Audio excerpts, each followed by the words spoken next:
Hello students, आज हम coulomb law पे बेस न्यूमेरिकल एग्जाम्पल पे डिस्कशन करेंगे। क्या करने वाले हैं हम लोग? कूलम्ब लॉ पे बेस न्यूमेरिकल एग्जाम्पल पे डिस्कस करेंगे। तो ये मैंने ऑलरेडी बोर्ड पे लिख रखा है, एक न्यूमेरिकल है जो आपके एनसीईआरटी बुक से है। ये जो न्यूमेरिकल वो कहाँ पे है? एनसीईआरटी। आप समझते हैं एनसीईआरटी का मतलब? क्लास 12 में है तो एनसीईआरटी का मतलब तो आप समझते ही होंगे। खैर, ये जो न्यूमेरिकल है वो किस पर बेस है? कूलम्ब लॉ पे बेस है। So what is the force between two small charge sphere? Coulomb law क्या कहता है? कूलम्ब लॉ की अकॉर्डिंग होता है कि अगर दो चार्ज Q1 और Q2 एक दूसरे से r डिस्टेंस पे रखे हों कि दोनों एक दूसरे को इंटरेक्ट करते हैं और उस इंटरेक्शन में क्या होता है, या तो अट्रैक्शन होगा या फिर रिपल्शन होगा।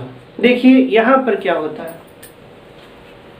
इसमें जो पहला चार्ज है वो पॉजिटिव है और जो दूसरा चार्ज है वो कैसा है? नेगेटिव है। मीन्स Q1 पॉजिटिव है, सो 2 × 10⁻⁻7 कूलम्ब। Q2 की वैल्यू है 3 × 10⁻⁻7 कूलम्ब। ओके स्टूडेंट्स, ये दोनों पॉजिटिव हैं, इसका मतलब इसमें जो फोर्स होगा वो रिपल्सिव होगा। फोर्स 1/2 F12 रिपल्सिव, और यहाँ भी जो फोर्स होगा F21 वो भी क्या होगा? रिपल्सिव होगा। अब इनके बीच की जो डिस्टेंस है r वो कैसी है? 30 centimetre in CGS system, 30 centimetre. But आप जानते हैं कि कूलम्ब क्या होता है? एसआई सिस्टम है, इसलिए इस 30 सेंटीमीटर को हम मीटर में चेंज कर लेंगे। किस में चेंज करेंगे? मीटर में चेंज कर लेंगे। अब कूलम्ब लॉ के अकॉर्डिंग इनके बीच की फोर्स वैल्यू कितनी होगी? 1/4πε0 Q1 Q2 by r²। कैसा होगा? F = 1/4πε0 Q1 Q2 by r²। और 1/4πε0 की वैल्यू कितनी होती है? 9 × 10⁹।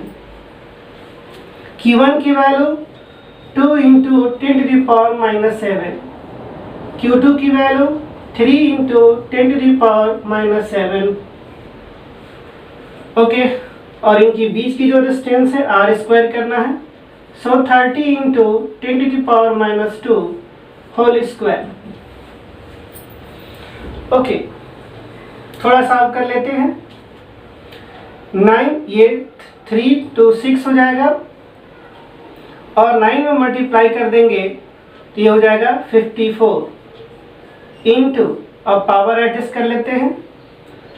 ये -7 कितना हो जाएगा? -14, सो 9 - 14, और 30 का स्क्वायर कितना हो जाएगा? 900, और 10⁻, ये हो जाएगा -4।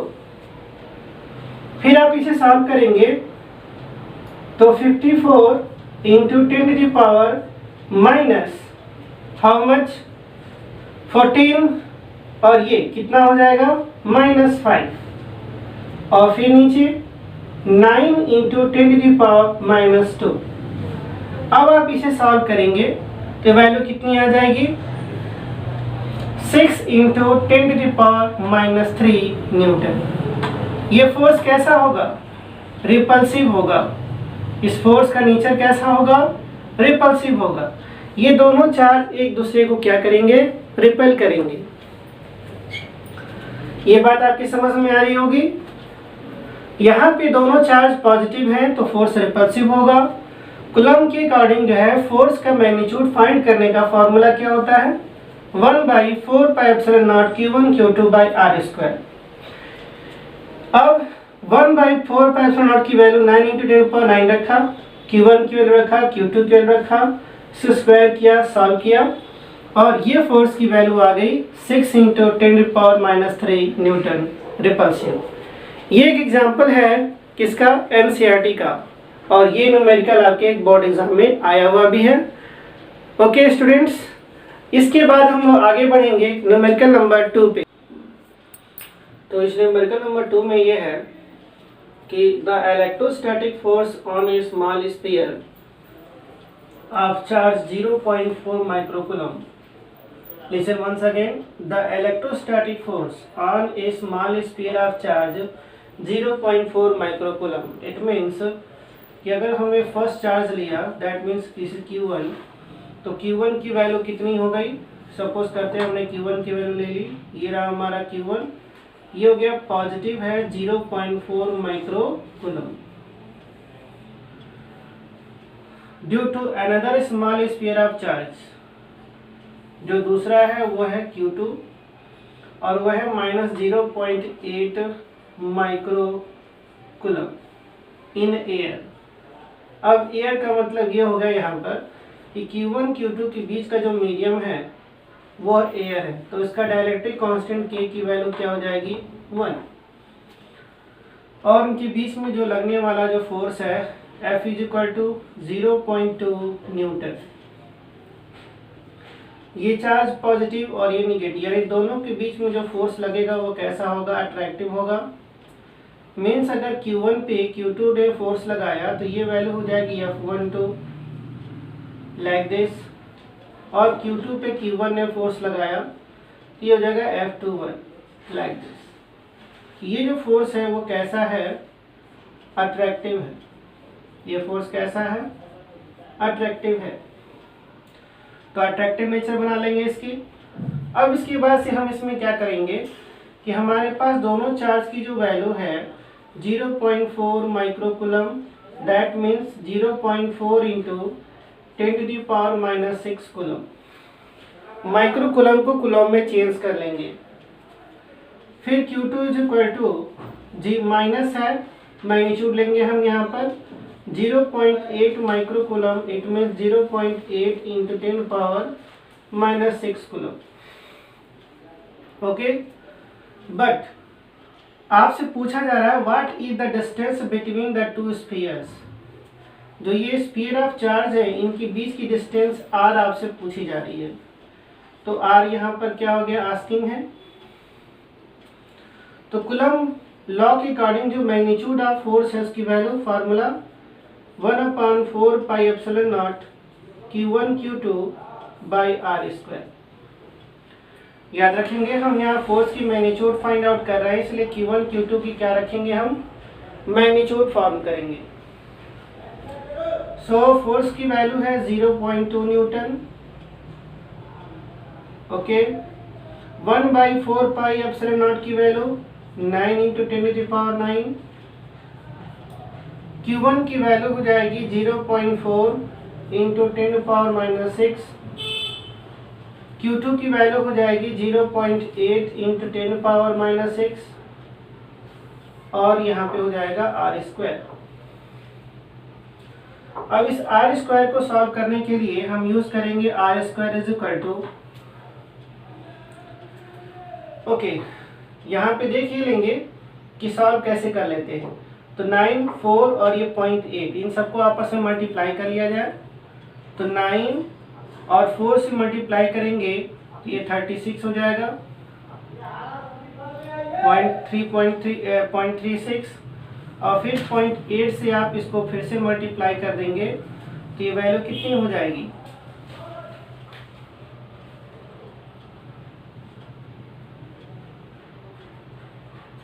ओके, ये हो जाएगी 2.88 राइट। तो मैं यहाँ लिखूंगा r² 2.88 इंटू 10⁻, हाउ मच? -12 में से 9, यानी कि 9 - 12 अपॉन ये पावर है 9 - 12 और ये बाई क्या होगा? 0.2। सो r² 1.44 इंटू हाउ मच? यहाँ पे हमारे पास आएगा 10⁻³ -3 और यहाँ से एक हमें मिलने वाला है जो इसे क्या बनाएगा? -2 बना देगा। आप समझ पा रहे हैं? ओके, सो ये जो वैल्यू थी 0.2, हम इसे कैसे लिख सकते थे? 2 इंटू 10⁻⁻1, राइट। अब ये 2 से हमने इसको डिवाइड किया तो 1.44 हो गया, और ये जब सॉल्व होकर के आया 10⁻³ हुआ। अब ये ऊपर जाएगा तो क्या हो जाएगा यहाँ पे +1। So r² is equal to 1.44 into 10⁻², right. अब हम इसे कैसे सॉल्व करेंगे? r इज इक्वल टू √ हो जाएगा 1.44 इंटू 10⁻², राइट। यहाँ पे जो डेसिमल पॉइंट है, अगर हम इस डेसिमल पॉइंट को क्या कर दें, रिमूव कर दें। कैसे रिमूव कर सकते हैं उसके ट्रिक पे ध्यान दे देंगे। कैसे से करते हैं? 1.44 लिखा जा सकता है 1.144 इंटू 10⁻² लिख सकते हैं, कोई प्रॉब्लम? 1.44 को 144 इंटू 10⁻² लिख सकते हैं।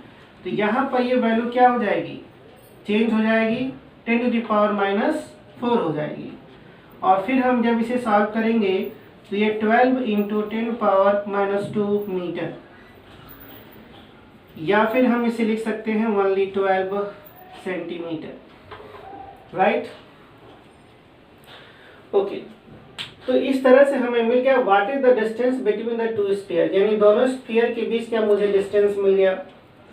अब इसमें लास्ट पार्ट है, what is the force on the second sphere due to the first. तो according to the Coulomb law, यानी कूलम लॉ के अकॉर्डिंग ये दोनों चार्ज एक दूसरे पर सेम मैग्नीट्यूड का फोर्स अप्लाई करेंगे। सो अगर Q1 ने Q2 पे फोर्स लगाया 0.2 न्यूटन का, तो Q2 भी Q1 पे कितने का फोर्स लगाएगा? 0.2 न्यूटन का। सो आपकी ये सेकेंड पार्ट का आंसर कितना हुआ? 0.2 newton attractive. Okay, that's all. So dear students, अब ये आपका न्यूमेरिकल नंबर 3 हुआ। तो इस न्यूमेरिकल नंबर 3 के लिए क्या करेंगे हम लोग कि इसमें ये कहा जा रहा है कि 2 आइडेंटिकल मेटल स्फीयर, यानी आपके पास 2 आइडेंटिकल मेटल स्फीयर हैं, having unequal opposite charges are placed at a distance of this. Having unequal opposite charges, opposite charge का मतलब क्या हो जाएगा? एक पॉजिटिव होगा और दूसरा नेगेटिव। इट मीन्स अगर एक पॉजिटिव है दूसरा नेगेटिव है तो इन दोनों में क्या होगा? फोर्स ऑफ अट्रैक्शन होगा, यानी कि इनमें फोर्स ऑफ क्या होगा? अट्रैक्शन होगा। Okay, are placed at a distance of 0.5 metre, यानी कि बीच की जो डिस्टेंस आर है, आर की वैल्यू कितनी है? 0.5 मीटर है। अपार्ट इन एयर, अब बात यहाँ पे एयर की आ गई तो डायरेक्ट्रिक कांस्टेंट के की वैल्यू हम यहाँ पे क्या ले लेते हैं? 1। Okay, after bringing them in contact, अब इन्हें हम कांटेक्ट में लाते हैं। तो जब हम इन्हें कांटेक्ट में लाएंगे with each other, they are again placed at the same distance apart. मतलब जब हम इन दोनों चार्ज को आपस में क्या करे हैं? इन दोनों चार्ज को आपस में कांटेक्ट किया, टच कराया, और टच कराने के बाद फिर से इन्हें हम प्लस कर दिए। Now the force of repulsion between them is this. अब इनके बीच में फोर्स ऑफ रिपल्सन की वैल्यू हो जाती है 0.108 न्यूटन। तो सबसे ज्यादा इंटरेस्टिंग और मोर कंसेप्चुअल टर्म यहाँ पर क्या है कि ये दोनों स्फीयर आइडेंटिकल हैं। ये दोनों स्फीयर कैसे हैं? आइडेंटिकल हैं। और अगर आइडेंटिकल है इसका मतलब कि जब हम इन्हें टच कराएंगे तो दोनों में चार्जेस इक्वली शेयर हो जाएंगे। मीन्स यहां पर चार्ज Q और यहां पर भी चार्ज क्या होगा? Q, but equal in opposite, इसीलिए फोर्स की वैल्यू दोनों में सेम होगी। सो Q1 की वैल्यू नहीं मालूम, तो कूलम लॉ के according F is equal to 1/4πε0 Q1 Q2 by R square. यहाँ Q1 Q2 क्या है? चार्ज की मैग्नीट्यूड है। सो इसके अकॉर्डिंग फोर्स की वैल्यू और दोनों चार्ज कैसे हैं? सेम है। सो 1/4πε0 यहाँ पे हो जाएगा Q स्क्वायर और ये हो जाएगा R स्क्वायर। कोई डाउट नहीं होना चाहिए क्योंकि दोनों चार्ज सेम है, इसलिए यहाँ Q1 Q2 दोनों की वैल्यू Q होगी और मल्टीप्लाई कर देंगे तो क्या हो जाएगा? Q स्क्वायर हो जाएगी। ओके, फोर्स की वैल्यू है 0.108, इसकी वैल्यू हो गई 1/4πε0 की 9 × 10⁹। Q स्क्वायर की वैल्यू नहीं मालूम, R की वैल्यू मालूम है 0.5, सो 0.5 होल स्क्वायर। नाउ अब क्या करेंगे? So Q square is equal to 0.108 into 0.5 whole square divide by 9 × 10⁹। So Q is equal to under root, क्या करेंगे हम? अंडर रूट कर देंगे 108 और ये हो जाएगा 0.25, ये हो जाएगा 9 × 10⁹। नाउ अब क्या करेंगे? 0.108 में 0.25 से मल्टीप्लाई करके देखते हैं हाउ मच कितना आता है। ये 5 से जब से मल्टीप्लाई करेंगे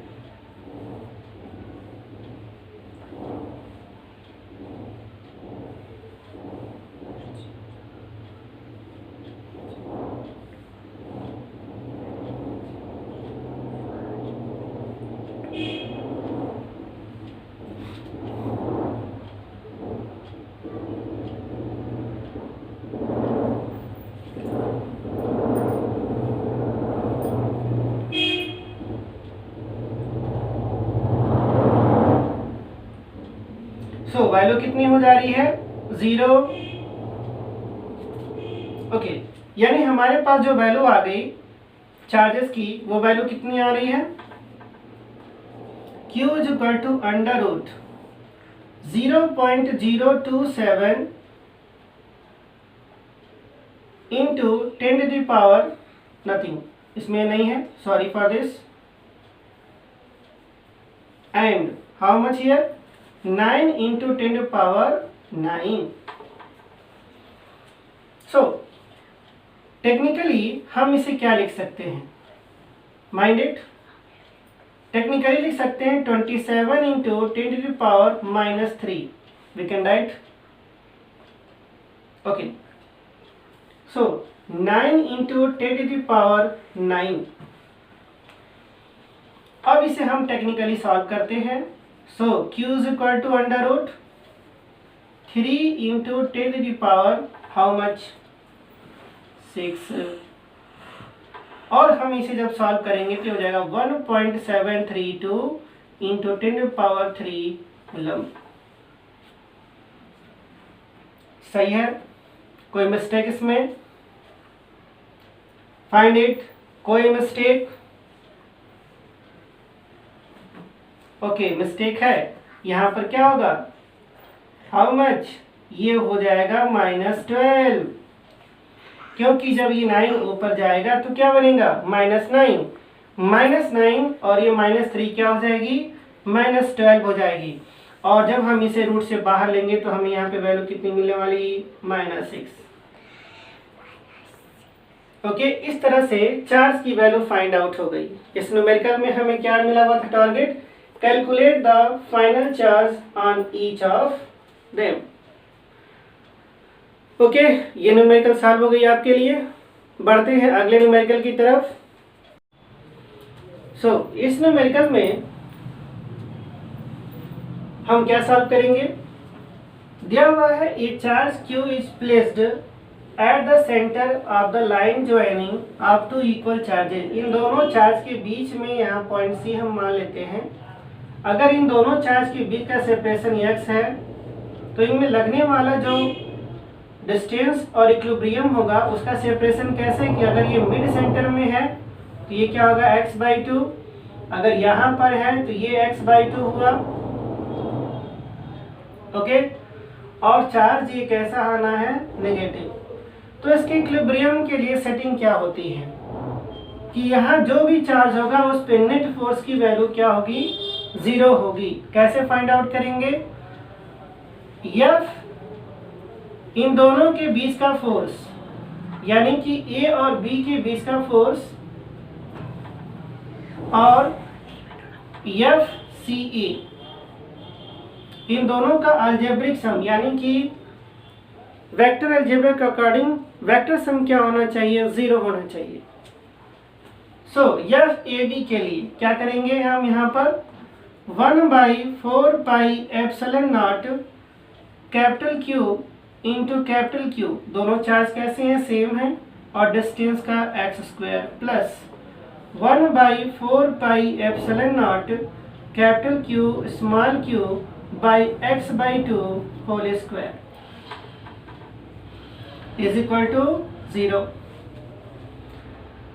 So 1/4 pi epsilon naught capital Q square by x square is equal to minus 1/4 pi epsilon naught 4 into capital Q small q by x square। हमारे पास रिमेनिंग टर्म क्या बचेगा Q square is equal to -4 capital Q into small q, फिर Q is equal to how much, Q is equal to how much, Q की value कितनी हो जाएगी 4 into small q, so small q is equal to minus capital Q by 4, ये आ गया।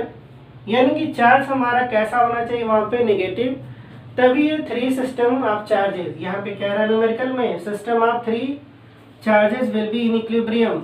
अगर charge की value हो -q/4 तभी यह सिस्टम कैसा होगा इक्विलिब्रियम में होगा। ओके, ये आपका न्यूमेरिकल नंबर 4 हुआ।